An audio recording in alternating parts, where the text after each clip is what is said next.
La transition énergétique correspond au passage de cette époque à cette époque. Alors oui, c'est un peu exagéré, mais c'est pour que vous compreniez bien que nous sommes en plein dedans. Aujourd'hui, les énergies renouvelables, tout le monde en a entendu parler. Les éoliennes, les panneaux solaires, la biomasse. Dorénavant, c'est d'abord au niveau local qu'elles se développent pour produire une énergie verte au plus près de l'endroit où elle est utile et en prenant en compte les ressources locales. Raccordées à des réseaux de chaleur, elles permettent déjà d'alimenter de nombreuses agglomérations françaises. Par exemple, à Balma, dans la banlieue toulousaine, une chaufferie bois associée à du solaire permet de chauffer tout un écoquartier. Génial, non? Et en plus, ça crée des emplois dans la région. Pourtant, l'énergie la plus économique, c'est encore celle que l'on ne consomme pas. Mais oui, aujourd'hui, vous faites tous attention à votre consommation d'énergie, pour le bien de la planète et aussi pour celui de votre porte-monnaie.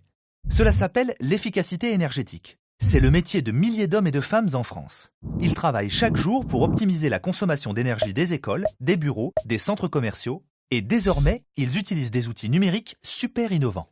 C'est l'époque des smart grids, des compteurs électriques intelligents, des outils de gestion plus performants. Le monde, l'énergie bouge. Alors bougeons ensemble! Bon allez, on se calme, Dehors, sortez. Bon, regardez ces bureaux. À première vue, rien de particulier. Pourtant, chaque salle est équipée de fenêtres bien isolées, les consommations sont relevées, surveillées et pilotées en temps réel par des professionnels de l'efficacité énergétique. Pour ce cinéma, ici, ce sont des capteurs de présence que les équipes ont proposé d'installer. Bah oui, inutile de chauffer une salle vide. La transition énergétique, c'est vraiment l'affaire de tous. Pour que chaque personne soit impliquée, il faut sensibiliser, montrer des petits films par exemple, faire visiter les usines de production d'énergie. Bref, c'est aussi de nombreuses conférences dans les écoles où la sensibilisation des plus jeunes est primordiale. Et non Martin, on n'ouvre pas la fenêtre dans une salle qui est chauffée.